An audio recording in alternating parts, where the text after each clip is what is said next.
कार्यक्रम शुरू करने से पहले आपको पीढ़ी के बारे में ज़रूर बताऊंगा कि मैं छठी पीढ़ी का और मेरा बच्चे लोग सातवीं पीढ़ी के हैं।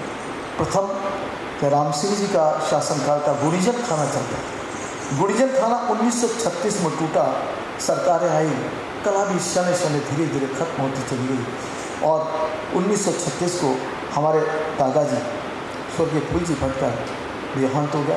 ये पिताजी बहुत छोटे थे, अपने चाचा मन्नू जी के साथ मिलकर के कई तमाशे ऐसे किए। 12वें का चौराहा हो, चाहे वो छोटा अखाड़ा हो, चाहे आमेर का हो, चाहे ब्रह्मपुरी का बड़ा अखाड़ा हो, सब कुछ अखाड़ों में तमाशा हुआ करते थे। पहले अखाड़ों में तमाशा हुआ करते थे और आज भी चाहे वो ब्रह्मपुरी का अखाड़ा हो, चाहे वो आमेर का अम्बिकेश्वर महादेव का प्रांगण हो, तमाशे की स्वर लहरियाँ ऐसी गूंजती है कि वहाँ के जो दर्शक हैं वो खींचे चले आते हैं।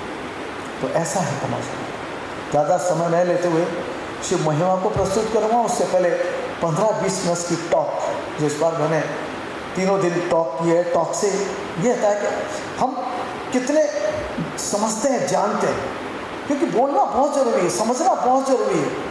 नाटक को समझना ज़रूरी है, संगीत को समझना ज़रूरी है, तमाशा को समझना ज़रूरी है, व्यक्तित्व को समझना बहुत ज़रूरी है।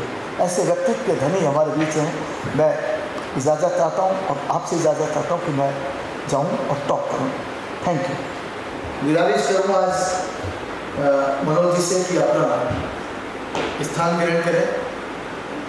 माइक की व्यवस्था थोड़ा सा माइक लगा दें।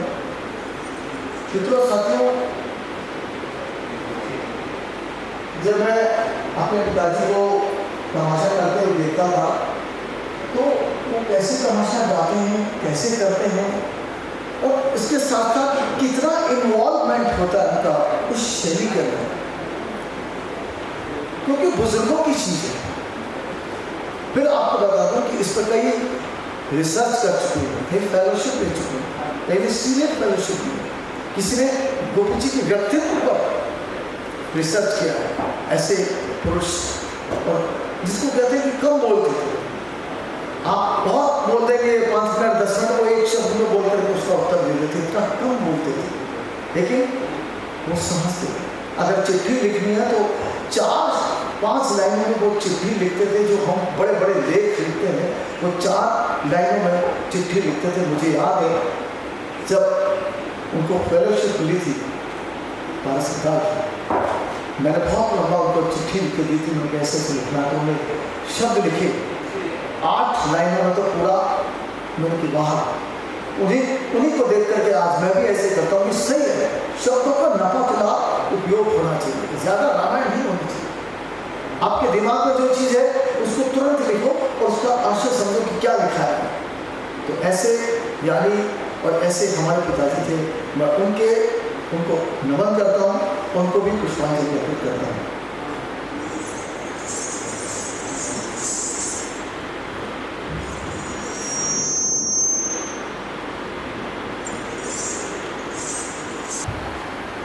सभागार में बैठे सभी सुधीर दर्शकों को परंपरा नाट्य समिति की ओर से हार्दिक अभिनंदन, स्वागत। 13वां स्वर्गीय गोपी जी भट्ट स्मृति संगीत नाट्य समारोह का आज तीसरा दिन यानी समापन का दिन।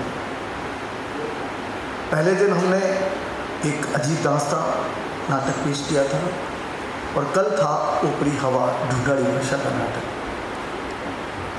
हास्य नाटक था, काफ़ी दर्शक थे, खचाखच भरा हुआ था हमारा स्टूडियो थिएटर। परंपरा नाट्य समिति आज से नहीं 35 वर्षों से लगातार काम करती हुई आ रही है। चाहे वो थिएटर हो, चाहे वो तमाशा हो, चाहे वो संगीत हो, चाहे वो प्रशिक्षण शिविर हो, चाहे युवा नाट्य समारोह हो, चाहे वो लघु नाट्य समारोह हो, कुछ न कुछ सालों से करती हुई आ रही है। ये समारोह गोपी जी भट्ट की याद में हम 13वां करने जा रहे हैं। हमने 13 कर चुके हैं। पहला समारोह था जिसमें राष्ट्रीय, जिसको कहते हैं अंतर्राष्ट्रीय कलाकारों ने भाग लिया था, और वो समय था 2012 का, जब गोपी जी 1 साल हो गए थे। तमाशा के एक तरह से मूर्धन्य कलाकार के रूप में और शास्त्रीय संगीत के रूप में आपने कई संगीत सम्मेलनों में अपनी शिरकत की, अपनी हाजिरी लगाई और अपने समाज का, अपने भट्ट परिवार का नाम रोशन किया। ऐसे कलाकार थे गोपी जी भट्ट, जिन्होंने तमाशे के साथ साथ शास्त्रीय संगीत, हवेली संगीत, गीत गोविंद, ध्रुपद गायन, ठुमरी गायन, टप्पा गायन, कई तरह के, जिसको कहते हैं पुष्टि मार्गीय संगीत, हवेली संगीत कहते हैं, जहाँ मंदिरों में भजन कीर्तन किए जाते हैं, चाहे वो श्रृंगार का पद हो, चाहे वो धूप का पद हो, चाहे वो ग्वाल का पद हो, चाहे भोजन का पद हो, तो ये सारे पद वो गा कर के सुनाते थे। एक बार ऐसे मैंने देखा कि मैं ब्रजनिधि के मंदिर में पिताजी की कोई चीज़ थी, उसको देने गया एप्लीकेशन को, तो भजन कर रहे थे। भजन करते रहते मुझे बहुत देर हो गई, आध घंटा हो गया मैं सुनता था, आध घंटे 1 घंटा हो गया। RAS होते वहाँ, वो आए और पुजारी जी जैसे ही RAS आए वो भागे भागे आए, महाराज महाराज महाराज। तो गोपी जी को कान में कहा होगा, महाराज भटजी महाराज साहब आ गया, बंद कर दो साहब आ गया। लेकिन भटजी महाराज ने बात कर रहे थे वो ब्रजनिधि से, ब्रजनिधि के पद गाते थे। तो वो 1 घंटे की हाजिरी देते थे, बता रहे थे उसमें 5 मिनट कम था, लेकिन वो कान में आकर के अरे भटजी महाराज उठो और साहब आ गया। लेकिन भटजी महाराज ने कुछ नहीं सुना। जब 5 मिनट और ख़त्म हो गए, 1 घंटा हो गया, उठे, भोग लगाई ब्रजनिधि को, उसके बाद साहब के पास आए, अब बोलो महाराज अब क्या करें?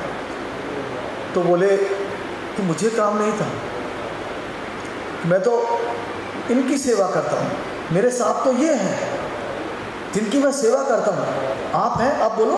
कि नहीं नहीं मैंने नहीं कहा, ये तो पुजारी ने देख करके आपको कह दिया कि साहब आए हैं। तो ऐसी सेवा करते थे। उन्हें हाथ जोड़ा RAS ने कि महाराज आपकी सेवा सर्वोपरि, मैं तो केवल एक सेवक हूँ, और अब बोलो आप मुझे क्या करना है। तो ऐसे जिसको कहते हैं कि संगीत के साथ साथ, ज्ञान के साथ साथ वो एक तरह के सज्जन थे, दुबली पतली काया के धनी पुरुष। जब तमाशा को करते थे तो वो 8-8, 9-9 घंटे तमाशा को गाया करते थे। मैंने सुना है, मैं छोटा सा था, 6 साल का। मेरी माँ मुझे हाथ पकड़ कर बस में बैठाती, बट से ही जैसे उतरता तो वो आवाज़, आज तो माइक है, पहले बिना माइक की आवाज़, बिना माइक की आप बस स्टैंड पर सुन लेते थे कि गोपी जी का तमाशा शुरू हो गया है, और मेरे कान में वो स्वर गूंजते थे। छोटा सा था, भागता था मम्मी को, अम्मा को, अम्मा कहते थे, हाथ छोड़ कर भागता था, और मुझे शरीर में पता नहीं एक थिरकन होती थी कि क्या, कौन गा रहा है कैसे, और आवाज़, बुलंद आवाज़। तो ऐसे तमाशे हमारे पिताजी करते थे। उन्हीं की याद में है 3 दिन का समारोह करता हूँ, और 3 दिन के समारोह में मैं एक बात जरूर है कि मैं 3 दिन करता था संगीत के प्रोग्राम, लेकिन कुछ चेंज किया मैंने। लेकिन लास्ट में इस बार मैं शिव महिमा करने जा रहा हूँ, उन्हीं की याद को समर्पित होगा। शिव महिमा का मतलब है कि शिव के गुणगान करना, शिव के भजनों को गाना। ये कोई नृत्य नाटिका नहीं है, केवल एक तमाशा का एक रूप है, प्रारूप है कि तमाशा ऐसे होता है। तमाशा की गायकी ये है, तमाशा प्रधान, संगीत प्रधान शैली है, जिसको हमारे पिताजी करते थे। मैंने भी उनके साथ जोगी जोगन, हीर रांझा, गोपीचंद भरतरी किया है।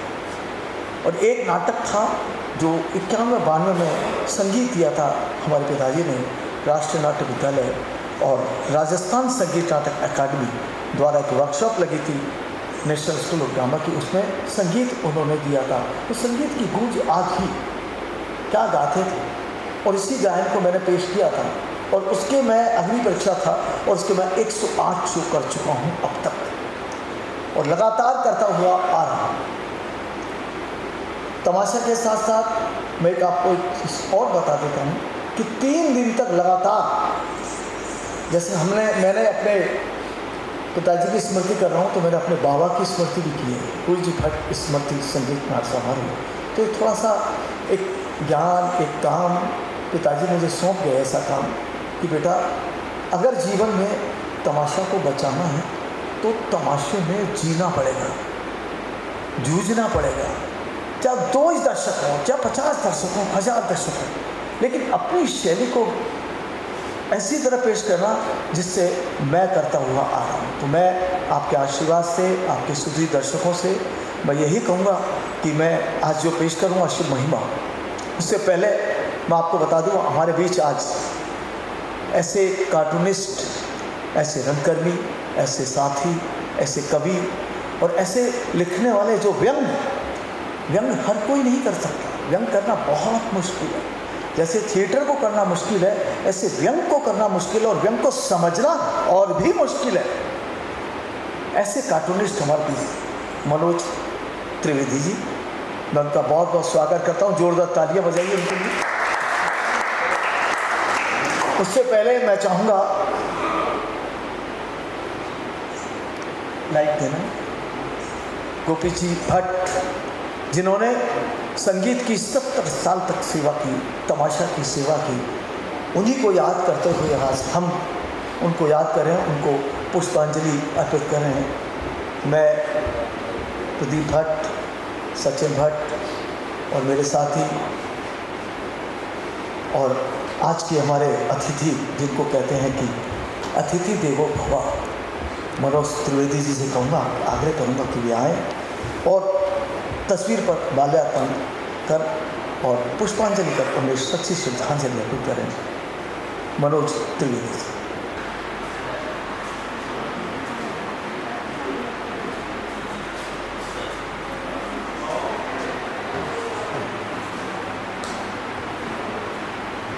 ऐसे कार्टूनिस्ट जिन्होंने जयपुर में नहीं पूरे राजस्थान में भारत में नाम कमाया है और कला से इनका बहुत ज़्यादा लगाव है और कला संस्कृति के साथ साथ ये ऐसे कवि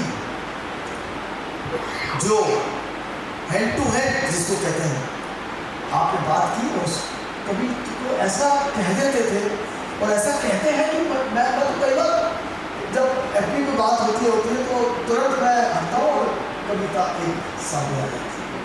आपको बहुत बहुत आभार, धन्यवाद। थोड़ा सा आवाज आपने मुझे एक साथी के बजाय आज अतिथि बना दिया। तो ये मेरे लिए बड़ा अजीब सा वो है कि साथी होने के साथ साथ आज अतिथि का रूप दे दिया आपने मुझे। बहुत ये तो अतिथि मुझे लग रहा है कहीं दूर हो गया कहीं।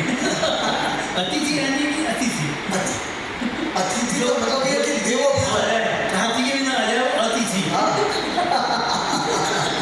लेकिन हमने तो आज सुबह फोन करके किसी दी थी दिया था, बहुत अच्छा लगा। मैं क्या आवाज आ रही है?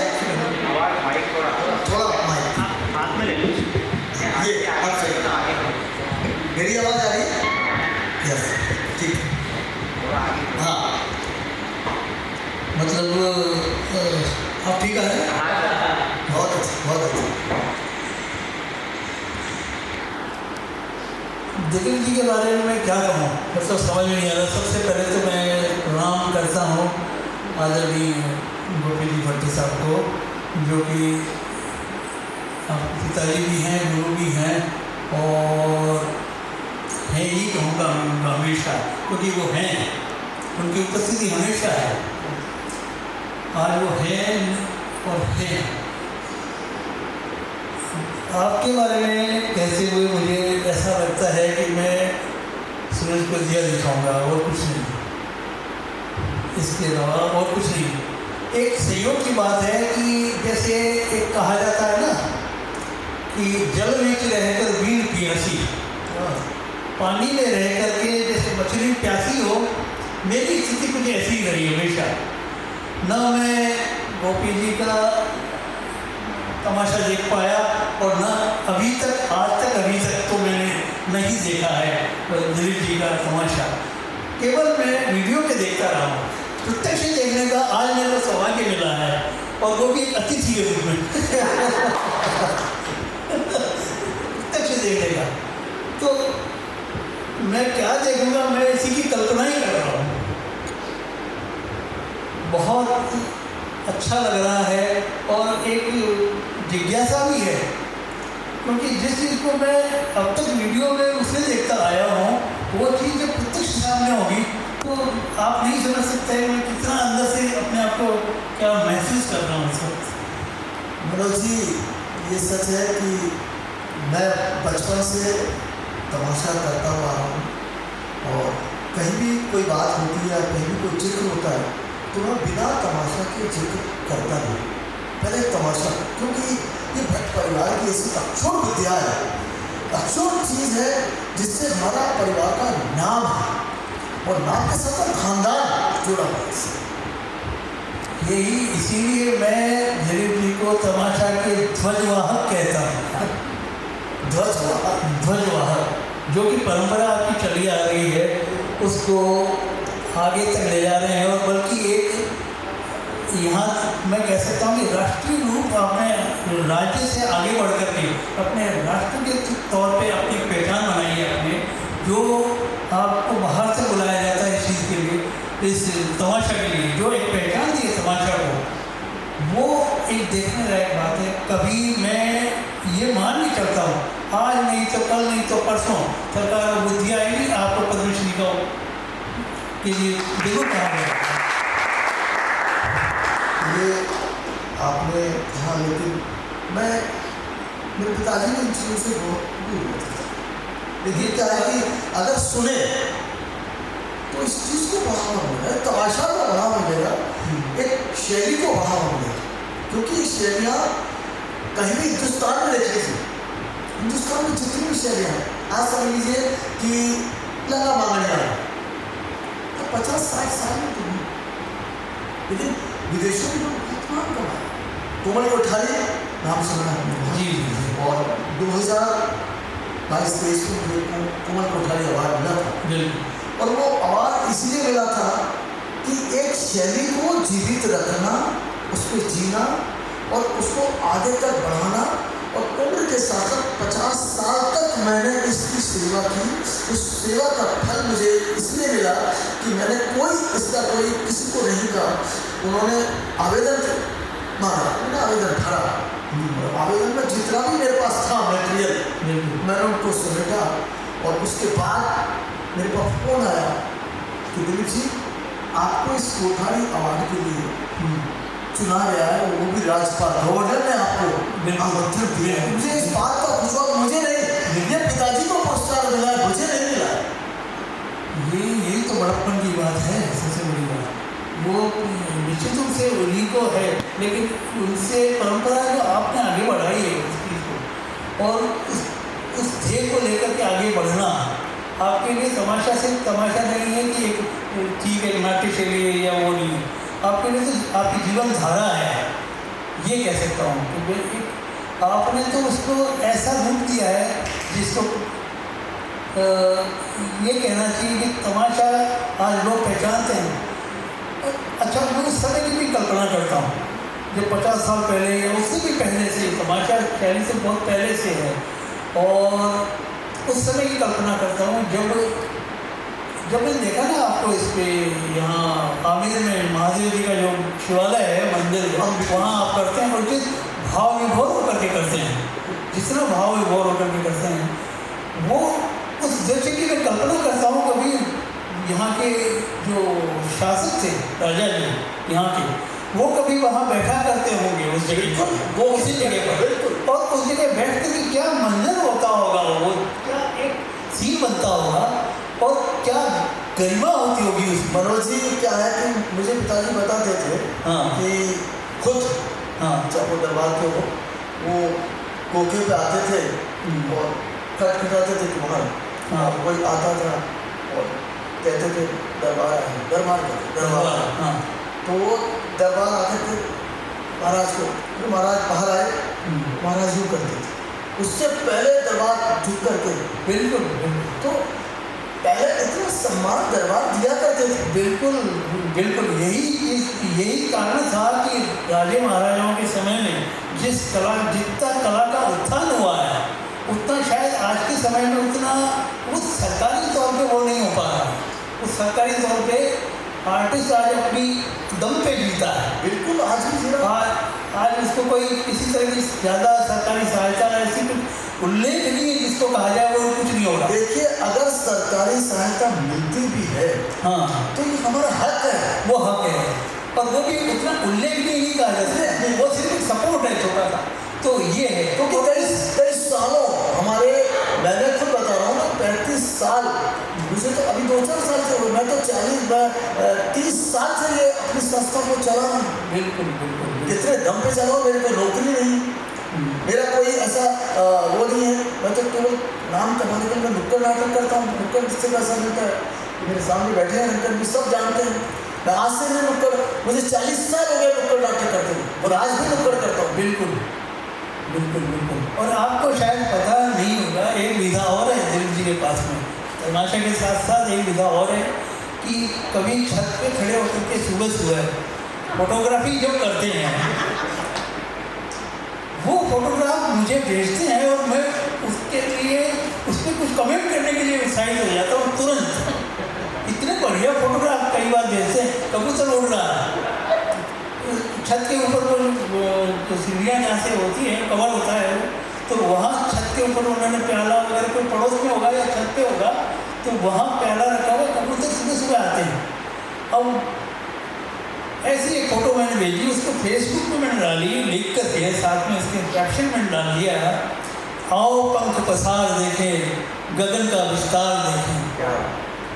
आओ पंख पसार देखें, गगन का विस्तार देखें, अपनी क्षमता को पहचाने, अपनी क्षमता को पहचाने। और एक लाइन और थी, वो थोड़ा सा मैं चुप रहा हूँ, अपनी क्षमता को पहचाने, हम सारा संसार देखें, आओ पसार देखें। तो ये मैंने जो फेसबुक पे डाला, इतने अच्छे कमेंट्स आए, और ये सिर्फ इन्हीं की फोटो की बदौलत थी जो प्रेरणा मिली। तो ये विधा और है इनके पास में, जिसको इन्होंने छुपा के रखा हुआ अभी तक तो। और मनोज जी, मैं सही बता रहा हूँ, श्री महिमा है वो इतना है कि मैं करीब मुझे 35-40 साल हो गए बाबा लाल कृष्ण, उन्हीं की कृपा से जो कुछ होता है, मैं जी भी रहा हूँ, तो उनकी कृपा से, उनके आशीर्वाद से। ये तो है, क्योंकि उनका जो मैं जैसे ही जाता हूँ तो मुझे ऐसा लगता है हाँ मैं कुछ 1 घंटा गाता ही नहीं। बिल्कुल बाबा के दरबार, बाबा के दरबार, तो उन्हीं की रचनाओं को मैं आज श्री महिमा के रूप में पेश करूँगा। बिल्कुल, और मैं चाहता हूँ कि आप भी इसका आनंद लें। बिल्कुल बिल्कुल। और मुझे एक बात और कहनी थी, मैं चाहता हूँ कि आप लोग सुधी दर्शक, ज़्यादा समय नहीं हुआ आपका मैं, और 40-45 मिनट में अपनी बात करूँगा तमाशे की और श्री महिमा की। तो आप कृपया सुने, संगीत का आनंद लें, संगीत की मिठास का आनंद लें, और उस व्यक्ति को याद करें जो देखे हैं गोपी जीवन को तमाशा करते हुए। केवल मैं उनकी कॉपी करता हूँ, मैं कुछ हूँ नहीं, उनके नाखून के बराबर में, लेकिन याद को ऐसा कर देता हूँ कि बस मैं उन्हीं को रूप को देखता हूँ, तमाशा करता हूँ। आपका बहुत बहुत आभार श्री दर्शकों का। नाखून के बराबर नहीं है आप, ये कह करके आपने बहुत बड़ी बात कह दी कि आप कुछ कहाँ तक ले जा रहे हैं ऊँचाइयों को, और आप नाखून के बराबर भी लीजिए और ऊँचाई ले जाए। Thank you. तो पेश करेगा हम चंद मिनटों में, 2 मिनट के अंदर केवल गया और आया, जितने साजिद ने ला रहे 2 मिनट का है। अब जाएंगे कहीं, जैसा अमिताभ कहता है, जगह न छोड़े, अभी आया। Thank you. कहाँ पे हो?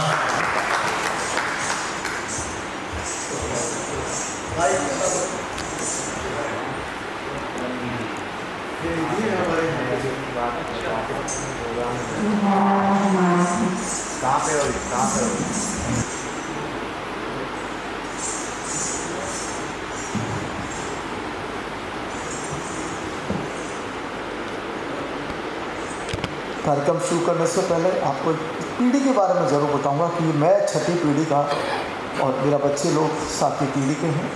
प्रथम राम सिंह जी का शासनकाल था, गुड़ीजन खाना चलता था। गुड़ीजन खाना 1936 में टूटा, सरकारें आई, कला भी शने शने धीरे धीरे खत्म होती चली गई, और 1936 को हमारे दादाजी स्वर्गीय फूल जी भट्ट का देहांत हो गया।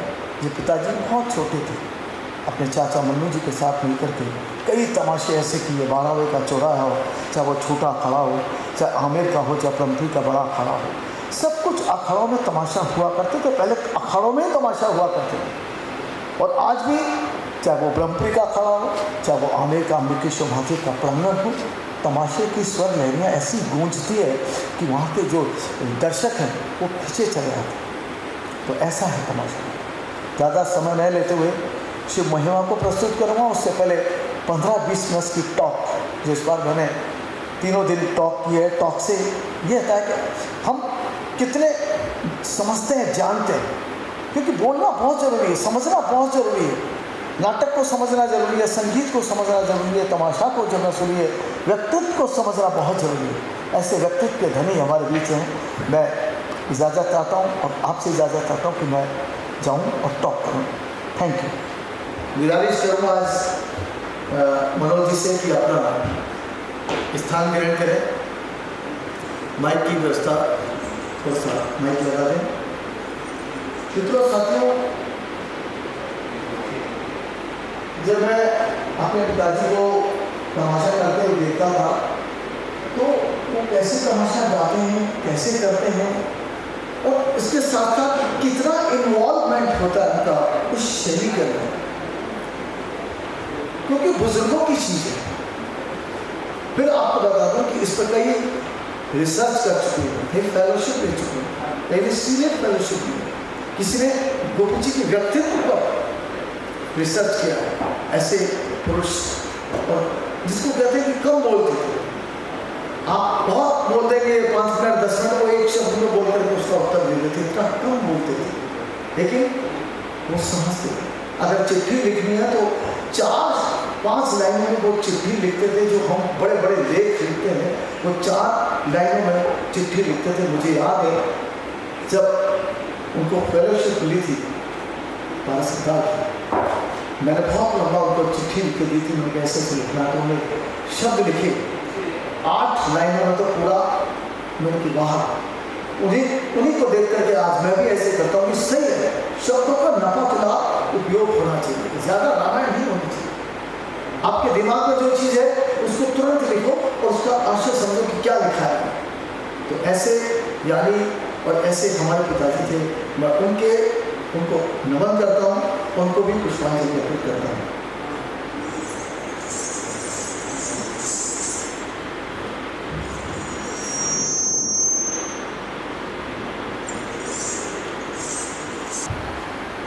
सभागार में बैठे सभी शुद्धी दर्शकों को परंपरा नाट्य समिति की ओर से हार्दिक अभिनंदन, स्वागत। 13वां स्वर्गीय गोपी जी भट्ट स्मृति संगीत नाट्य समारोह का आज तीसरा दिन यानी समापन का दिन। पहले दिन हमने एक अजीब दास्तां नाटक पेश किया था और कल था ऊपरी हवा ढूंढाड़ी भाषा का नाटक। हास्य नाटक था, काफ़ी दर्शक थे, खचाखच भरा हुआ था हमारा स्टूडियो थिएटर। परंपरा नाट्य समिति आज से ही 35 वर्षों से लगातार काम करती हुई आ रही है, चाहे वो थिएटर हो, चाहे वो तमाशा हो, चाहे वो संगीत हो, चाहे वो प्रशिक्षण शिविर हो, चाहे युवा नाट्य समारोह हो, चाहे वो लघु नाट्य समारोह हो, कुछ न कुछ सालों से करती हुई आ रही है। ये समारोह गोपी जी भट्ट की याद में हम 13वां करने जा रहे हैं। हमने 13 कर चुके हैं। पहला समारोह था जिसमें राष्ट्रीय, जिसको कहते हैं अंतर्राष्ट्रीय कलाकारों ने भाग लिया था, और वो समय था 2012 का, जब गोपी जी 1 साल हो गए थे तमाशा के एक तरह से मूर्धन्य कलाकार के रूप में और शास्त्रीय संगीत के रूप में। आपने कई संगीत सम्मेलनों में अपनी शिरकत की, अपनी हाजिरी लगाई और अपने समाज का, अपने भट्ट परिवार का नाम रोशन किया। ऐसे कलाकार थे गोपी जी भट्ट, जिन्होंने तमाशे के साथ साथ शास्त्रीय संगीत, हवेली संगीत, गीत गोविंद, ध्रुपद गायन, ठुमरी गायन, टप्पा गायन, कई तरह के, जिसको कहते हैं पुष्टि मार्गीय संगीत, हवेली संगीत कहते हैं, जहाँ मंदिरों में भजन कीर्तन किए जाते हैं, चाहे वो श्रृंगार का पद हो, चाहे वो धूप का पद हो, चाहे वो ग्वाल का पद हो, चाहे भोजन का पद हो। तो ये सारे पद वो गा कर के सुनाते थे।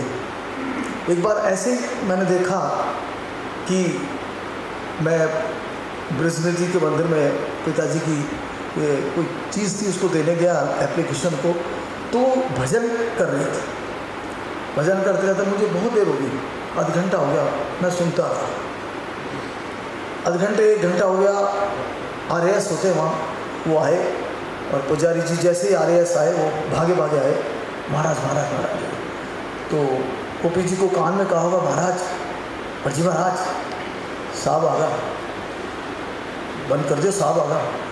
लेकिन भटजी महाराज ने बात कर रहे थे वो ब्रजनिधि से, ब्रजनिधि के पद गाते थे। तो वो 1 घंटे की हाजिरी देते थे, बता रहे थे उसमें 5 मिनट कम था, लेकिन वो कान में आकर के अरे भटजी महाराज उठो और साहब आ गया। लेकिन भटजी महाराज ने कुछ नहीं सुना। जब 5 मिनट और ख़त्म हो गए, 1 घंटा हो गया, उठे, ढोक लगाई ब्रजनिधि को, उसके बाद साहब के पास आए, अब बोलो महाराज अब क्या करें? तो बोले कि मुझे काम नहीं था, मैं तो इनकी सेवा करता हूँ, मेरे साहब तो ये हैं जिनकी मैं सेवा करता हूँ, आप हैं अब बोलो। कि नहीं नहीं मैंने नहीं कहा, ये तो पुजारी ने देख करके आपको कह दिया कि साहब आए हैं। तो ऐसी सेवा करते थे। उन्हें हाथ जोड़ा RAS ने कि महाराज आपकी सेवा सर्वोपरि, मैं तो केवल एक सेवक हूँ, और अब बोलो आप मुझे क्या करना है। तो ऐसे जिसको कहते हैं कि संगीत के साथ साथ ज्ञान के साथ साथ वो एक तरह के सज्जन थे, दुबली पतली काया के धनी पुरुष। जब तमाशा को करते थे तो वो 8-8, 9-9 घंटे तमाशा को गाया करते थे। मैंने सुना है, मैं छोटा सा था, 6 साल का। मेरी माँ मुझे हाथ पकड़ कर बस में बैठाती, बट से ही जैसे उतरता तो वो आवाज़, आज तो माइक है, पहले बिना माइक की आवाज़, बिना माइक की आप बस स्टैंड पर सुन लेते थे कि गोपी जी का तमाशा शुरू हो गया है, और मेरे कान में वो स्वर गूंजते थे। छोटा सा था, भागता था मम्मी को, अम्मा को, अम्मा कहते थे, हाथ छोड़ कर भागता था, और मुझे शरीर में पता नहीं एक थिरकन होती थी कि क्या कौन गा रहा है कैसे, और आवाज़ बुलंद आवाज़। तो ऐसे तमाशे हमारे पिताजी करते थे। उन्हीं की याद में है 3 दिन का समारोह करता हूँ, और 3 दिन के समारोह में मैं एक बात जरूर है कि मैं 3 दिन करता था संगीत के प्रोग्राम, लेकिन कुछ चेंज किया है मैंने। लेकिन लास्ट में इस बार मैं शिव महिमा करने जा रहा हूँ, उन्हीं की याद को समर्पित होगा। शिव महिमा का मतलब है कि शिव के गुणगान करना, शिव के भजनों को गाना। ये कोई नृत्य नाटिका नहीं है, केवल एक तमाशा का एक रूप है, प्रारूप है कि तमाशा ऐसे होता है। तमाशा की गायकी ये है, तमाशा प्रधान, संगीत प्रधान शैली है, जिसको हमारे पिताजी करते थे। मैंने भी उनके साथ जोगी जोगन, हीर रांझा, गोपीचंद भरतरी किया है। और एक नाटक था जो 91-92 में संगीत दिया था हमारे पिताजी ने, राष्ट्रीय नाट्य विद्यालय और राजस्थान संगीत नाटक अकादमी द्वारा एक वर्कशॉप लगी थी नेशनल स्कूल ऑफ ड्रामा की, उसमें संगीत उन्होंने दिया था। तो संगीत की गूंज आज ही क्या गाते थे, और इसी गायन को मैंने पेश किया था, और उसके मैं अग्नि परीक्षा था, और उसके मैं 108 शो कर चुका हूँ अब तक, और लगातार करता हुआ आ रहा हूँ। तमाशा के साथ साथ मैं एक आपको एक चीज़ और बता देता हूँ कि 3 दिन तक लगातार, जैसे मैंने अपने पिताजी की स्मृति कर रहा हूँ, तो मैंने अपने बाबा की स्मृति भी की है, पूज्य भट्ट स्मृति संगीत नाट समारोह। तो थोड़ा सा एक ज्ञान, एक काम पिताजी मुझे सौंप गए, ऐसा काम कि बेटा अगर जीवन में तमाशा को बचाना है तो तमाशे में जीना पड़ेगा, जूझना पड़ेगा, चाहे 2 दर्शक हों, चाहे 50 दर्शक हों, 1000 दर्शक हों, लेकिन अपनी शैली को ऐसी तरह पेश करना जिससे मैं करता हुआ आ रहा हूँ। तो मैं आपके आशीर्वाद से, आपके सुधी दर्शकों से मैं यही कहूँगा कि मैं आज जो पेश करूँगा शिव महिमा, उससे पहले मैं आपको बता दूँ हमारे बीच आज ऐसे कार्टूनिस्ट, ऐसे रंगकर्मी, ऐसे साथी, ऐसे कवि और ऐसे लिखने वाले जो व्यंग हर कोई नहीं कर सकता, व्यंग करना बहुत मुश्किल है। जैसे थिएटर को करना मुश्किल है, ऐसे व्यंग को करना मुश्किल है, और व्यंग को समझना और भी मुश्किल है। ऐसे कार्टूनिस्ट हमारे बीच मनोज त्रिवेदी जी, मैं उनका बहुत बहुत स्वागत करता हूँ। जोरदार तालियां बजाइए उनके लिए। उससे पहले मैं चाहूँगा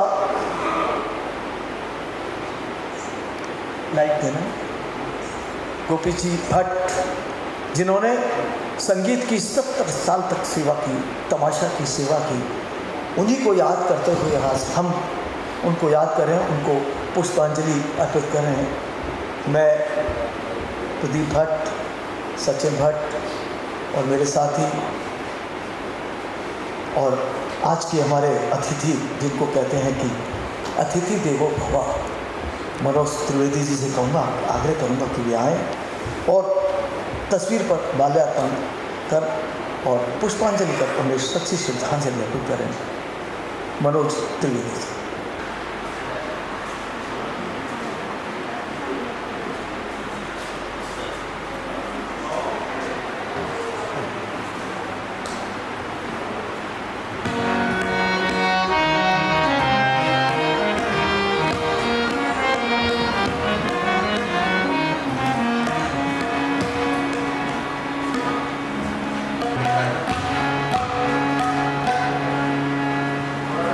बत्ती चढ़ा दो, हाँ बत्ती चढ़ा दो इसको।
का गुणगान, शिव की रचनाओं को शिव महिमा के रूप, क्योंकि मेरे आराध्य और मेरे गुरु देवता और मैं शिव को भी गुरु इसलिए मानता हूँ कि 50 साल तक मैं तमाशा करता हूँ, उनकी कृपा है, उनकी कुछ दे करता हूँ। शिव ऐसा ब्राह्मण है, शांति मिलती है, शक्ति मिलती है, साधना, यही साधना जो करता है, सच है ये।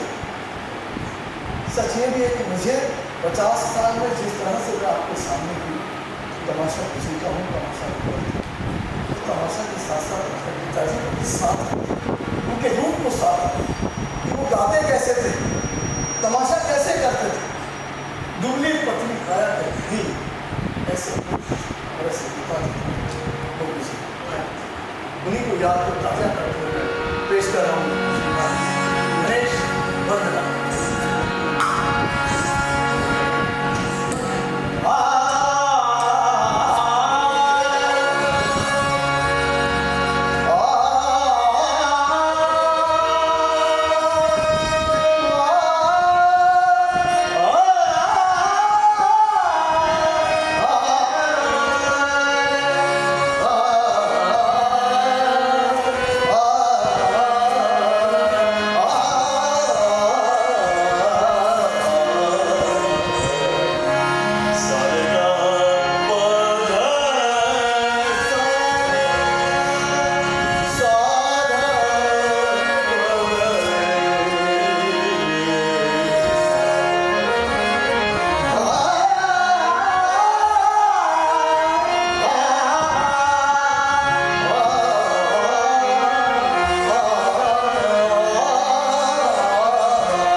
Thank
शमशान अकेले खड़ा था।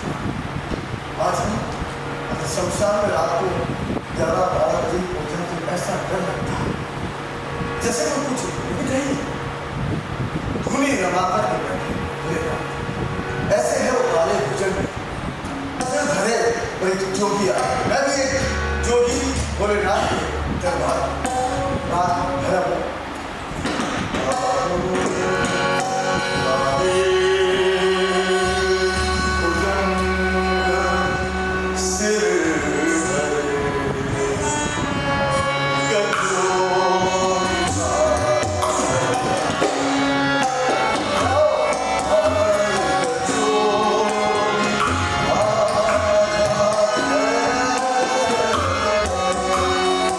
Oh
3-4 साल घूमने में तमाशा और मैं थे कोई मैं समाज में जा रहा हूँ, लेकिन एक सीमा होती है, एक गायन का एक जरिया होता है। सुंदर गाना, मधुर गाना, ये सीखा है हमने अपने पिताजी से कैसे गाना। ये उन्हीं का गुणगान है। अब आपके सामने मैं ऐसी रचना पेश करूँ, राग देश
बजाई जाती है और लोग इस पर नृत्य भी करते हैं। लेकिन रचना जो है दानिश शिरोमणि की रचना है।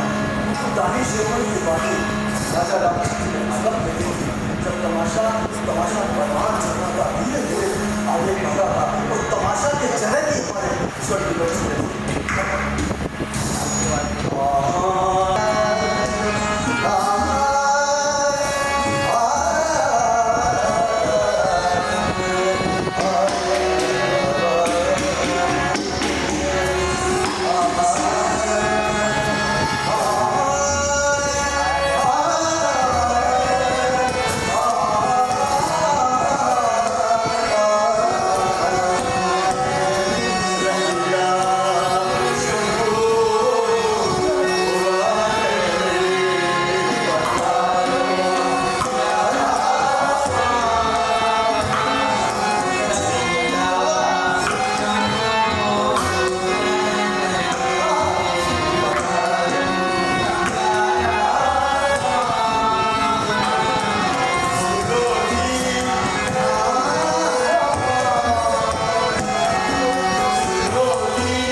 नहीं जाते जैसा हूँ कृपा है भोलेनाथ की सेवा में लगा हूँ तमाशा है और करता रहूँगा जब तक दम है करता रहूँगा।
लोगों ने सभी दर्शकों इस शिव मंदिर पर आया है कुछ केवल शिव को याद कर। शिव ऐसे हैं, आप मन में याद कीजिए, शिव पुत्र है, हर समस्या का समाधान है। जय कम बोलो कम सुनो, इधर से सुनो इधर से मत सुनो, तो उस पर वर्णन करो। ये कहते थे सुन मेरा आवती देखा बड़ा कठिन है, सुन मेरा आवती देखा बड़ा कठिन है, गुंजान से मूर्ख सो विनती न कीजिए, मूर्ख सो विनती न कीजिए, कुफरी सो प्रीति न कीजिए, मोह वाले से ज्ञान न कहना, लोभी से वैराग्य न कहना, अधर्मी से नीति न कहना, कामी को हरि कथा न कहना। तो सच में इन लोगों से मेरा जय हो। मैं आज समापन कर रही हूँ और हम फिर एक साल बाद याद करेंगे कुछ नई चीज़ों के साथ हमारे गुरु, लेकिन मुझे हर पल हर क्षण याद इसलिए रहते हैं कि मैं तमाशा करता हूँ, ये भी तमाशा ही करते थे।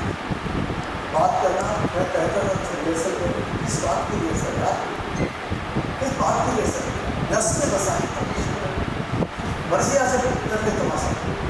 तो वही आदत पता नहीं मुझे नहीं अभी कोई रिहर्सल नहीं किया है, 15-20 दिन से मैं अपने नाटक में लग रहा था। इसकी रिहर्सल नहीं होती, फिर वो एक रिहर्सल में होता था, परिवार के दरबार में पढ़ देता था, उसको सुना देता था, कोई कहते थे यार बेटा तेरी फतेह, तेरी फतेह है, बोले नाथ की कृपा है ऐसी, हम सब पर कृपा है ऐसी, सबको सुख शांति, सबको सुख जय भोलेनाथ राम परम परमेश्वर सिद्धार्थ सचिव हमारे आज के मुख्य अतिथि और हमारे मित्र साथी, मैं मनोज जी से आगे यहाँ आए थोड़ा सा लाइट जला दीजिए, मुझको दिखना चाहिए और बैठा आप भूल नहीं जाओ। और हास्य के बारे बहुत जोरदार हास्य होने वाले ये बहुत बड़े कलाकार हैं जो अरे अरे अरे हंसते रहते हैं, हंसाना इनकी कला है। अरे बहुत बस मैं तो मैं हमारे आज के कलाकार, आज के संगीतकार हमारे गोविंद मित्र, मेरे साथी परम मित्र, आइए मेरा बहुत बड़ा मित्र है, 50 साल का हो गया यार, हाँ कुछ भी हो जाए, इधर से इधर दुनिया हो जाए, इधर से इधर ऐसा मित्र से मैं तो मानता हूँ, मैं सुदामा मेरा कुछ नहीं है, ये कृष्ण है मेरा, सही बताऊँ आपको, मुझे बहुत कुछ सिखाया इसने, बहुत कुछ मिला है, मैं बहुत लगाऊंगी इसको यार, बहुत रहते शिक्षक तक बोले केवल इतना कि मुझे कहीं दिखा दे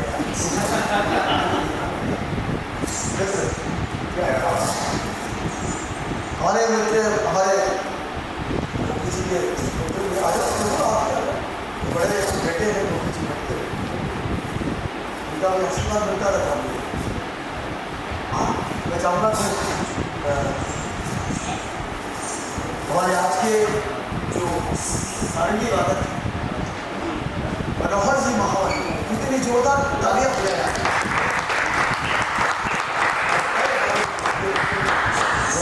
आपका सामने है, यहाँ इधर इधर सामने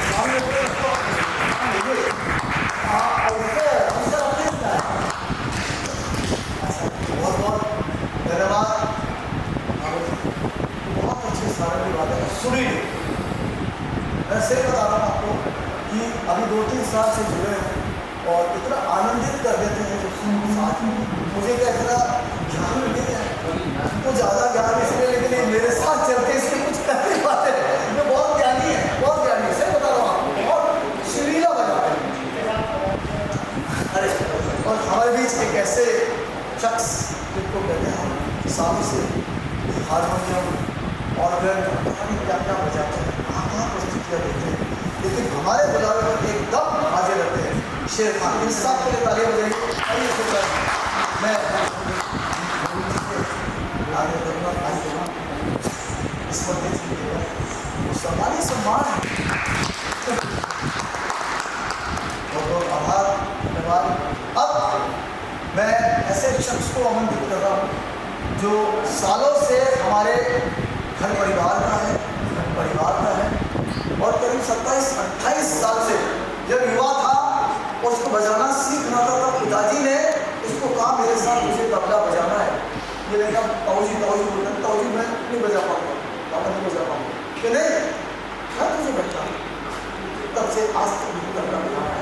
हमारे परिवार के तमाशे जितने भी हैं उस तमाशे में अद्भुत तबला बजाता है। ऐसे शैलेंद्र शर्मा अरे अरे सम्मान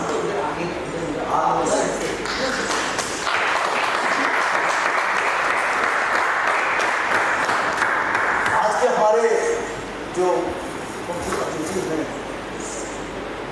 कार्टूनिस्ट, मशहूर कार्टूनिस्ट मनोज त्रिवेदी जी का भी मैं कहूँगा कि हमारे दोनों संगतकार और गोविंद जी इनकी माल्यार्पण करके और इनको स्मृति चिन्ह देकर इनका सम्मान करते हैं।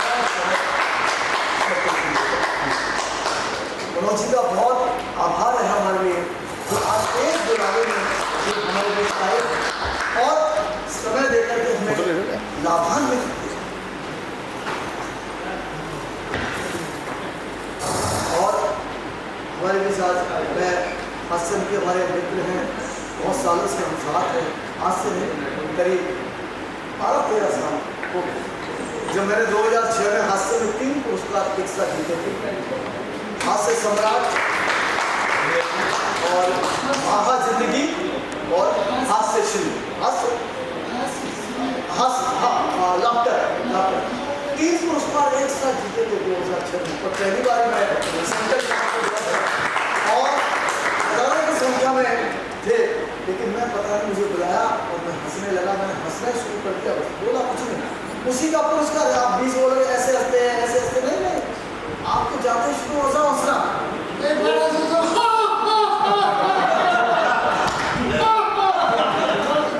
ऐसे हमारे इनको भी स्मृति चिन्ह देकर इनको स्मृति लाओगा। मैं एक शब्द कहना चाहता हूँ। आनंद 4 शब्द को मैं ये कहना चाह रहा हूँ कि सुबह पहले मेरे को 6:30 तारकेश्वर बाबा के दर्शन करा देते।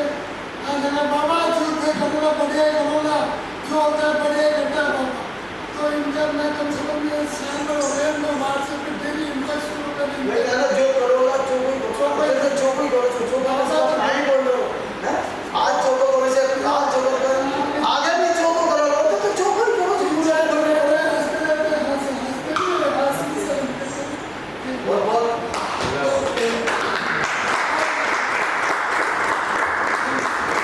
धन्यवाद। जो साथी मैं खाली इतना सा जरूर कहूँगा कि आपका आशीर्वाद हमारे मित्र हैं, मेरे साथी है आकाश भटनागर, यस हम आकाश भटनागर है, अभी और विपिन और हमारे घर परिवार की महिला है तो आती नहीं है, महिला है हमारी कोषाध्यक्ष बैठी है पीछे विजयलक्ष्मी भट्ट, इनका आशीर्वाद मिलेगा तो आशीर्वाद ही होगा। दादा रानी है हमारे बरसाने की दादा रानी। हाँ इधर, हाँ जी बहुत बढ़िया, आज से हो गया। एक बार अगर सब आ जाए जितने भी दर्शक